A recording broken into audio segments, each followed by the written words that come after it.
Hello students, I am Neeraj Kumar. BA theatre की online classes में आप सभी का स्वागत है। ऑनलाइन क्लासेज में आज हम स्टार्ट कर रहे हैं पर्यावरण ह्रास, एनवायरमेंटल डिग्रेडेशन।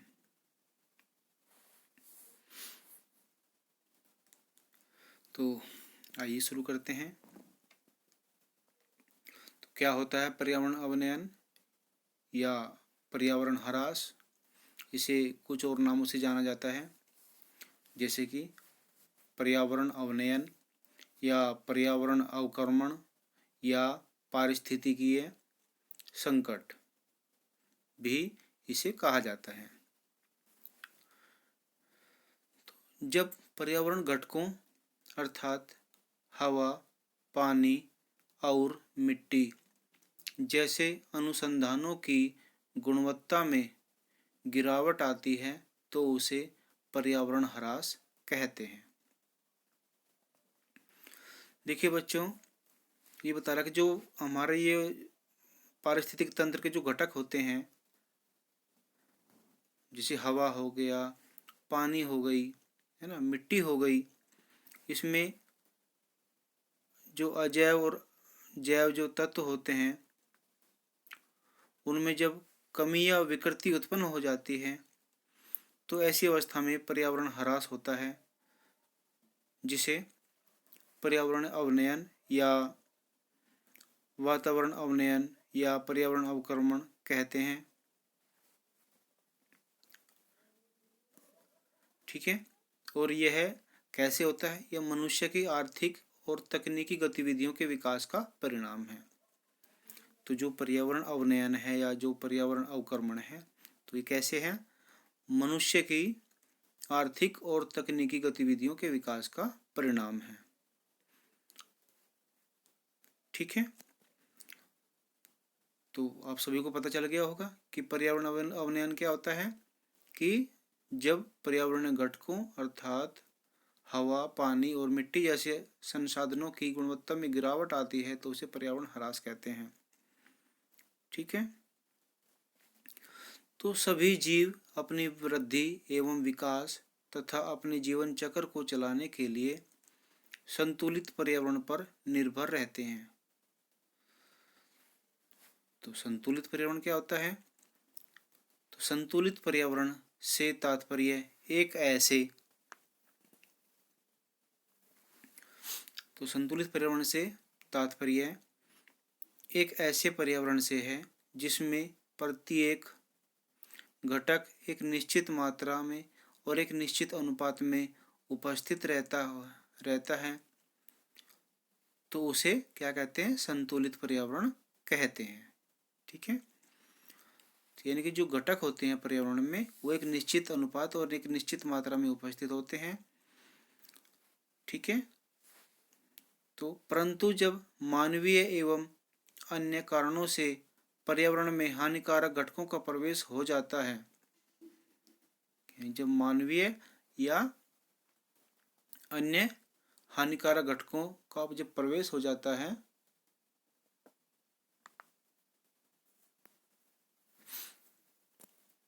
तो पानी और मिट्टी जैसे संसाधन दूषित हो जाते हैं। ठीक है। जिससे जीवों का जीवन चक्र प्रभावित होने लगता है, तो इसे पर्यावरण अक्षरण या पर्यावरण अवनयन या पर्यावरण ह्रास की संज्ञा दी जाती है। इसका दुष्परिणाम पारिस्थितिकी तंत्र का विनाश, आवास क्षेत्र का विनाश, जंगली जीव जंतुओं के विनाश के रूप में सामने आता है। यानी कि जब पर्यावरण में ह्रास हो जाता है तो इसके जो दुष्परिणाम होते हैं वो कैसे कैसे दिखाई देते हैं हमें?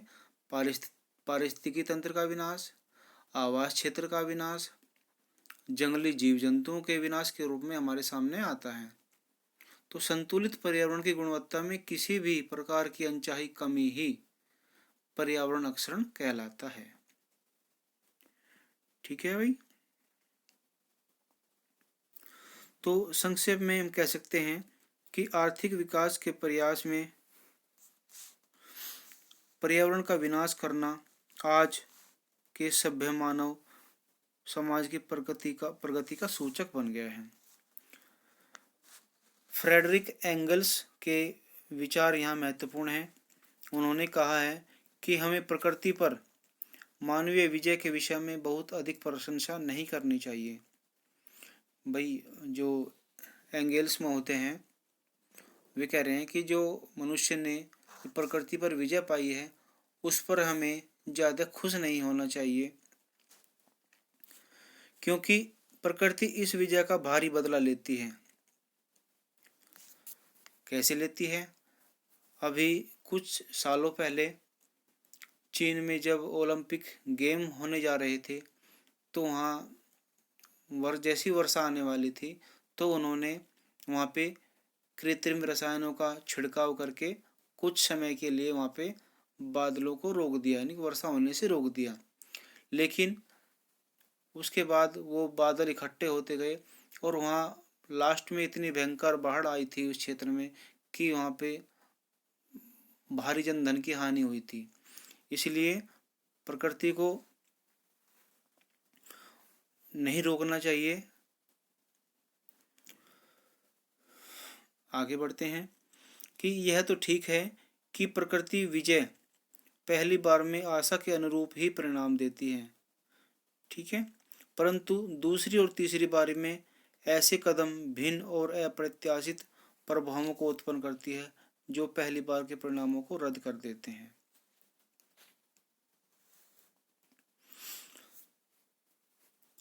तो फिर ये बता रहे हैं कि विकास की यह प्रक्रिया निरंतर मानव स्वास्थ्य को बिगाड़ रही है और पर्यावरण की अपूरणीय क्षति कर रही है।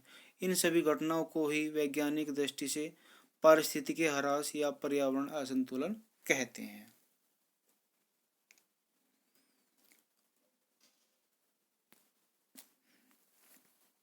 आगे बढ़ते हैं। आगे है पर्यावरण ह्रास के कारक, यानी कि फैक्टर्स ऑफ एनवायरमेंटल डिग्रेडेशन, यानी कि जिन कारणों से पर्यावरण में ह्रास उत्पन्न हुआ है या पर्यावरण में असंतुलन उत्पन्न हुआ है वो कारक क्या है। सबसे पहला पॉइंट है हमारा मानव जनसंख्या में गुणोत्तर वृद्धि। देखिए यहाँ बताया जा रहा है कि जो मानव जनसंख्या है वो मानव जनसंख्या का विस्फोट हो रहा है, मानव जनसंख्या गुणोत्तर वृद्धि कर रही है। गुणोत्तर वृद्धि कैसे? जैसे 1 का 2, 2 का 4, 4 का 8, 8 का 16 इस तरह वृद्धि कर रही है। जबकि पर्यावरण में जो उत्पादन होता है वो गणितीय क्रम में होता है, जैसे कि 1, 2, 3, 4, ठीक है। और जबकि मानव जनसंख्या कैसे बढ़ रही है? वो गुणात्मक वृद्धि कर रही है, ज्यामितीय वृद्धि कर रही है, यानी कि जैसे 2 दूनी 4 दूनी 8 इस तरह वृद्धि कर रही है। सेकंड पॉइंट है हमारा तीव्र गति से वैज्ञानिक एवं प्रौद्योगिकी विकास।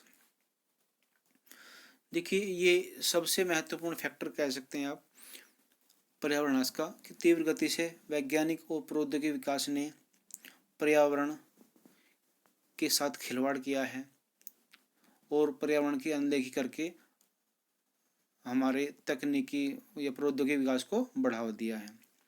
फिर नेक्स्ट पॉइंट है हमारा तीव्र गति से विकास के लिए महत्वाकांक्षी विकास योजनाओं एवं कार्यक्रमों का नियमन एवं क्रियान्वयन। तो इसमें भी वही प्रौद्योगिकी वाली बात कही गई है लगभग, कि तीव्र गति से विकास के लिए जो महत्वाकांक्षी विकास योजनाएं हैं और जो कार्यक्रम हैं उनको क्रियान्वयन को पूरा किया गया है।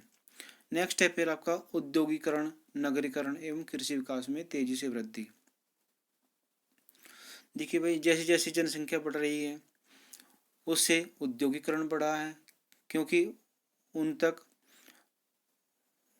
उनकी ज़रूरतों को पूरा करने के लिए औद्योगिकरण बढ़ रहा है। और फिर नगरीकरण बढ़ रहा है, क्योंकि जो औद्योगिकरण है वो उद्योग है वो नगरों या नगरों के आसपास स्थापित किए जाते हैं, जिससे जनसंख्या नगरों में जाकर बस रही है। और कृषि विकास, आजकल जो कृषि है वो परंपरागत साधनों की अपेक्षा तकनीकी साधनों ने ले ली है, जिससे कृषि उत्पादन में भी वृद्धि हुई है। नेक्स्ट है फिर समाज के दार्शनिक एवं धार्मिक दृष्टिकोण, कि समाज में जो दार्शनिक धार्मिक दृष्टिकोण है वो भी पर्यावरण ह्रास के लिए जिम्मेदार हैं।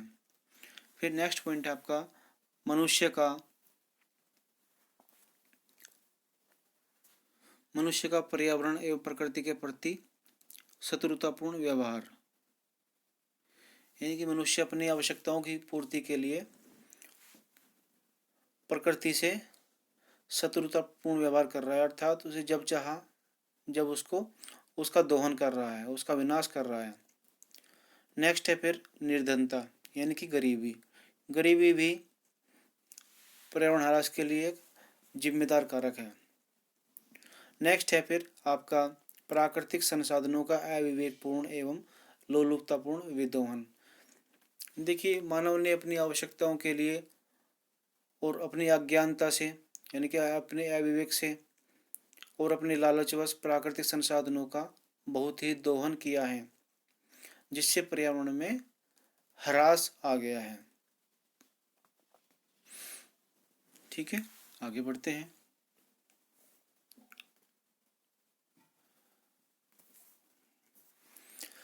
अब है कि पर्यावरण ह्रास के दुष्प्रभाव।